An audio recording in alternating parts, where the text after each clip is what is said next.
Welcome back to the program. It's segment 4 of the first hour. Just tuning in, this is Real Estate Chalk Talk. We're broadcasting from the Rack Shack Barbecue Studio. Thanks for listening. I'm Keith Hittner Sr. here in the studio with Keith Hittner Jr. and Kelvin Kaemingk. You can give us a call. Remember, the number is 612-627-8000, 612-627-8000. Kelvin Kaemingk, the money man. He's got the best doggone mortgage rates in the United States of America, I swear. Wow. I swear. You know, I'm all The thrown accolades. off. Yeah, like that. I didn't get my money intro, so now I'm like not even set up right. So it's not mentally. I'm I'm going to try and bring it back All right. now. We're going to Reel hit it some in. things. Reel it in. There we go. Oh, There you go. now I'm good. Now we're into it. Well, let's talk a little bit about the money markets this last year. What do you think rates wise? I mean, you guys are very Rates were great. knowledgeable. Rates have been great. I mean, You know, what do you look say? at the beginning of the year to the end of the year, we moved up maybe an eighth in rate, eighth to a quarter, so nothing dramatic, ebbed and flowed throughout the year. So 2016 forecast, Senior, what are you thinking for rates? Give me your, hopefully, Prognostication? unlike your prediction from the Fed, have this one be accurate. I think that rates will be somewhere between where they are right now to like 4.5 maybe. Okay? 4.5%. That's probably where I would go as well. You know, when you look at, I'll go through an article. We'll start. We so have you're a thinking number. no higher than a quarter percent higher. Probably. Well, right now we're at 4, right? Because of this last week with the market correcting quite a bit, or not even correcting, having the worst, start of a But year. you locked one yesterday at 3.875. Yeah. 3.875. Yep. So that was Can good. you give me a lock and shop? I can get you lock and shop. We're actually coming out with a program. We're using our hedge to actually do that. Wow. We don't have it all done yet, but we're going to be announcing that coming up shortly. Except with Keith, it'll have to be good for 2 years. Well, yeah, I mean, we don't have that long a period. Well, I've already But- taken 2 years, so. Okay, so he's What was interesting, though, with interest rate predictions, the Chicago Federal Reserve President Charles Evans said on Thursday that the Fed is saying that they'll probably have 4 rate increases over the next year. He thinks over and When go did up he to a say point that? On Thursday. No kidding? Yeah. That's why the market's crashed. Well, I don't know.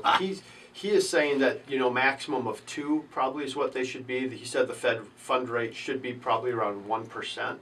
Right now it's at a quarter. It was at 0 for years. They moved it up a quarter, and now the Fed is saying the consensus on the Fed is that they'll move it up to 4 times over the next 12 months. And he's saying, hey, we can't have that big of an increase because it's going to have a negative economic impact. And I kind of believe that he's right. So I think we'll see 2 to 4 increases this next year. That will impact rates, and I think rates will go up to that. I think we'll float between 4 and 4.5 throughout 2016.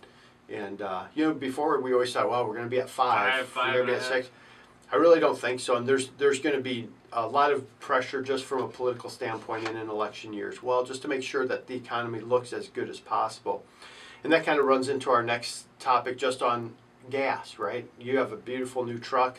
It's costing you nothing to fill that thing up right now, right? It is, yeah. It's I don't pay too much attention to it, but it's funny to me to drive down the road and see, Mike in our last segment said 165 or 169 Right. or something like that. Yeah. In the Prior Lake, and then I drive through Egan, I see 177, 171, 179. Yeah. And those prices are just odd to see again, as we were up to I don't even know where it was to peak. What, $3.50? Almost We're $4. just under 4. Yeah. We tipped over 4, Yeah. and then we've come all the way back down. I mean, oil prices being at $32 per barrel. Per barrel. Of oil. Wow. Unbelievable. Here's what's interesting about that, and it has to do with the exoburbs, the new markets, and some of those Northfields and some of those outer line, Carver County. When we were building, and this goes back to, I suppose in the like 2006, 7, yeah. something like that. Gas was under $2 a gallon. Yeah. And I can remember having the conversation with the builder, because we were building at that time in Northfield, when gas went over $2 a gallon. I said, we ran the numbers on, because the gas had gone up substantially, like 25 cents a gallon. Yeah. I said, now you just take that and you figure that you're a consumer now, and that you want to move to Northfield because there's nice houses down there, it's a nice community and all that, but you've got to commute. Take into consideration the number of miles you're going to put on your vehicle, the time you're spending in the car, the additional cost that 25 cents a gallon is gonna pull out of your pocket every month, and it came up to like $15,000 or $20,000 that we had to be priced below our competitor that was building in Farmington or Apple Valley and whatnot, because that's how much you had to pay them to do that. And Sure. Or they had to really want to be in Northfield, which, you know, it's a nice town and all that, but nobody really did. Yeah, so pretty interesting there. What do you think the impact of the, you know, where you were kind of going to is, are people going to move further out now because of the low gas prices? But don't you guys think this the is a flash in the blip? pan deal. Yeah, I think I it's don't. temporary. And what do you think regarding China? So China's economy is driving, you know, you have to look at world economics to see where things are going, and China's sliding hard, right? China beats us on everything, you know, their leaders are smarter than our leaders, and they beat us on everything. That's what Trump says. That's you what know. Trump says. Well, Had to get it in there. so what's your thought? Once they recover, we'll start. Absolutely. China this is the advantage that they have. In the United States, you know, we've got controls, we've got the SEC, you got this, you got all these things going on, a lot of political infighting. People won't do things because of politics. China doesn't have any of that. You know, it's a dictatorship. So if the governing authorities in China, the head of the Communist Party or whatever it's called, decides they want to do something, they just do it. And everyone else is like, well, tough beans, you know, live with it. And what the result of that is, when they fix something, it's fixed right now, because they don't have to worry about the ramifications of it. Plus, China is the largest lender on the planet. So they have money that's owed to them by virtually every country on the globe.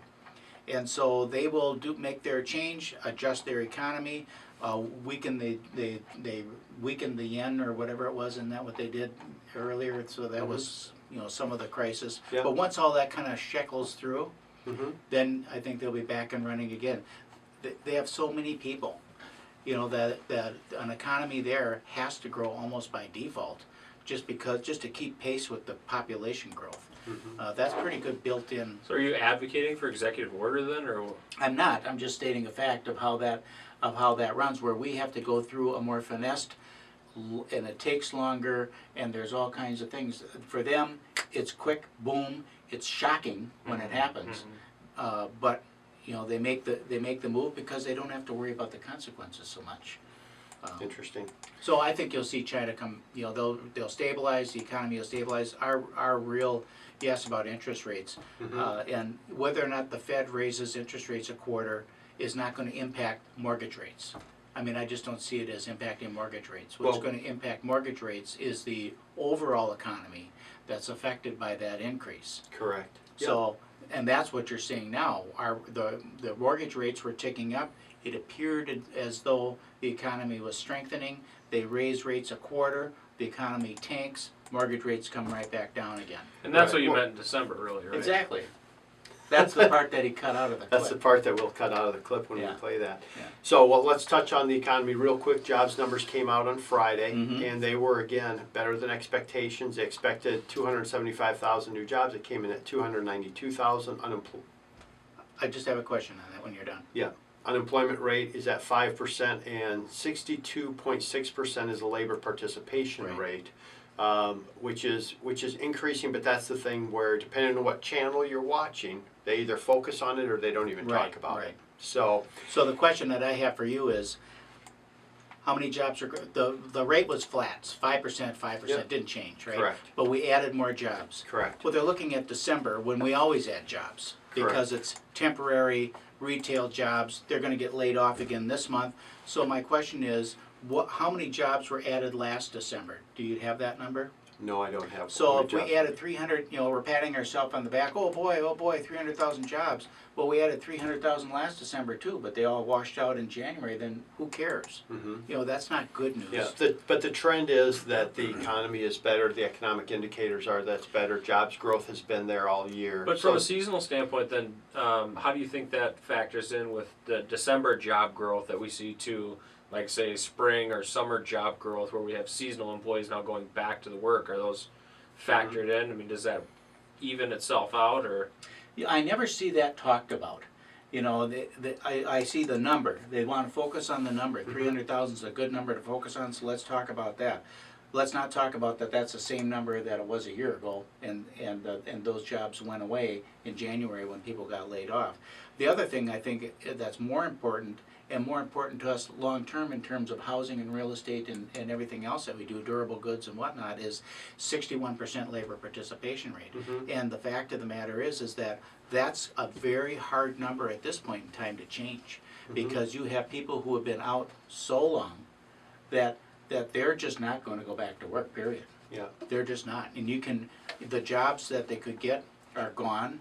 They're not coming back, which means they got to get retrained. Well, if you've got people that are 55, 60 years old, and you're expecting them to go and retrain for some job that's in the next, millennia's technology and whatnot, they're not going to do it. So you have a new number based on an older population in the country then, essentially, that people that aren't working, and you have new people being born into the society. And I do. I think it's growing the up, next coming out of generation college coming up that's going to replace that rate as they come out of school. And our and you education have to have jobs system there in order for them Right. and increase education that rate. and education to be able to do it. So you can't have a kid coming out of school with $80,000 worth of debt, with a degree in sociology. Well, let's pay all their school debt. We'll be right back after this segment. This is your Real Estate Chalk Talk. Give us a call, 612-627-8000, or visit us online, realestatechalktalk.com.